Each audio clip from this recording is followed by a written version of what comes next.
Hi. The next talk from the 2024 IOC conference that I am excited to share takeaways from is that of Jean-Paul Stevens from Case Western Reserve. Dr. Stevens is an organizational psychologist and a brilliant mind and an incredibly kind presence who offered us a talk entitled The Wisdom of Constructive Communication for Navigating Relationships in Tough Times. So it was a very much about structural and relational aspects of communicating, especially when there is conflict on board. He shared with us that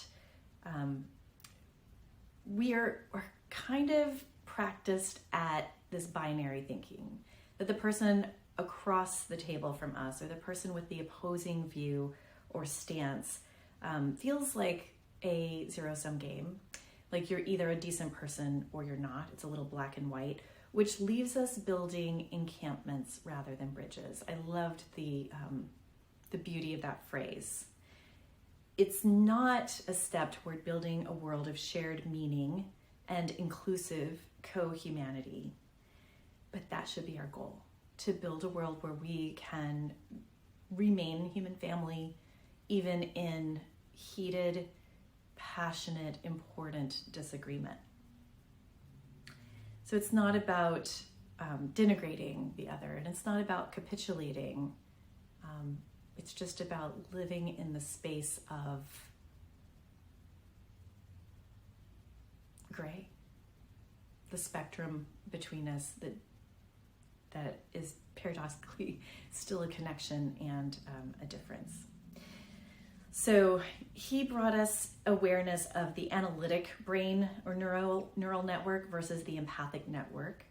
That one is about coping and caring, the empathic network, whereas one is about evaluation, judgment, discernment, and that they are in antagonistic relationship in our brain. So it's like two different softwares in the same hardware, but they don't fire together easily. It takes practice to use them both at the same time. It is not impossible, but this is a role for metacognition and volitional neuroplasticity, where we have decided to take our brain in a new, more expansive, more inclusive direction. So I found that just incredibly inspiring. In order for us to disagree better, and he made reference to some practices where this is happening in the world. We have StoryCorps, we have something called Civitai Perspectives, which is a symposium where young people deliberate on citizenship and issues in their communities. We have a Disagree Better campaign where the National Governors Association is working to improve civil debate amongst disparate political party members. And one called the Sustained Dialogue Institute. But the message is there's a lot of preparation needed in order to pivot, in order for us to disagree better in ways that don't engender more hate, othering, and dehumanizing of the person that we're, or group that we're disagreeing with. Couldn't need this more right now. So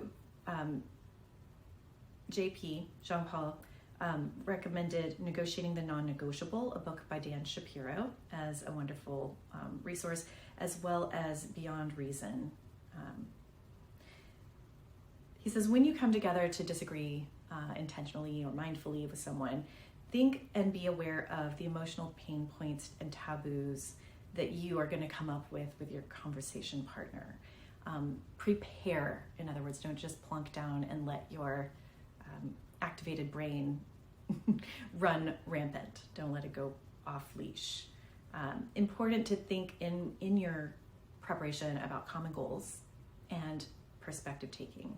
I would also add thinking specifically about what mental models your conversation partner is coming with, if you have a sense of those, and what you're coming with, so that these don't lurk in the shadows, but they stay actually in the foreground, so that you can keep your eye on implicit biases and tendencies. He says we really want to start with mutuality, seeing this as an opportunity to have a we we-ness to it, that it is a shift from what individuals do to what we can do, create, be together. And we know that through a feeling. He made this beautiful metaphor with singing in a choir or watching a symphony. The whole is greater than the sum of its parts. There's this magic of synergistic addition there. So mutuality as the starting point. Then we want to set the goal to aim for high quality connections. What are high quality connections? I'm so glad that you asked. He told us. They have 3 markers. 1, a subjective experience of positive connection. 2, a physiological experience in your body. And 3, particular structural features, which were listed in these articles he wrote or referenced from Dutton and Heathy, 2003 and 2011. Also, it's important to know that relationship is not a random or extra or arbitrary component of learning. It is, in fact, the heart of it. Relationships build brains. This is the social wiring of our brain. So being in a social relationship, in a conversation with a partner, in a debate with a partner, the relationship is not inconsequential, it's a great consequence. He shared this concept of emotional carrying capacity, like a blood vessel that can dilate or constrict at different times. Is it carrying nourishing content? Is there good stuff in it? Can we express more emotion overall, both positives and negatives? And can we express our emotion constructively? Not walking on eggshells around our partner. If we have to walk on eggshells, it's not a high quality connection because one of you is not safe to express positive. I loved this part. I don't remember where I wrote this note down, but it was about arguing well includes the presence of affection and activation. You know, you might have displeasure at the situation, but the underlying affection is still evident there. So after starting with high quality connection, then you want to prepare to build this joint situation. Like a healthcare team, like a system. Organizations are complex, and development work, coaching, problem solving dialogues are all part of connecting that symphony to make it be the best that it can be. He said, look, you're already in a fight. You just need to figure out how to have it better. And the other side is going to appreciate hashing it out. So one of his tips was just have the conversation, even the hard conversation, because most of the time, and the evidence bears this out, the other person will appreciate having it out in the open instead of in the shadows underneath, where it can fester and drive things from a less conscious perspective. Choose your mindset, mutuality or individuality again. Prepare for the conversation. Take your time. Focus on bright spots in your relational history with your partner, and be generous with your assumptions that you can make about the other person. Think about the fuel for the fire instead of the flames and the smoke. Think about what's at core for them. Then inquire honestly. Be there ready to learn through asking questions, not asking questions that lead them to traps or actually just set you up to make your next point. There is a reference to a paper by someone named Luger, Luger, about the relationship between listening and leadership, how there is a set of listening behaviors that people do not respond to. And I can attest to that in a large organization where people do listening tours, and they are not as therapeutic as leaders would like to believe them to be, because there's a lot of cynicism and preemptive dismissal, honestly.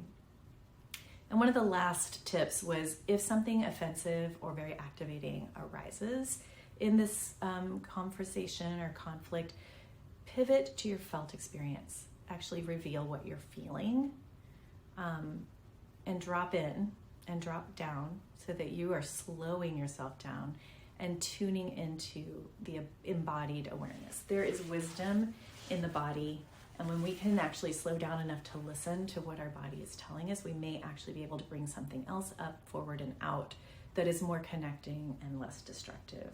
So that, in a nutshell, were my favorite takeaways from the wisdom of constructive communication, navigating relationships in tough times. I hope you find some pearls in there too.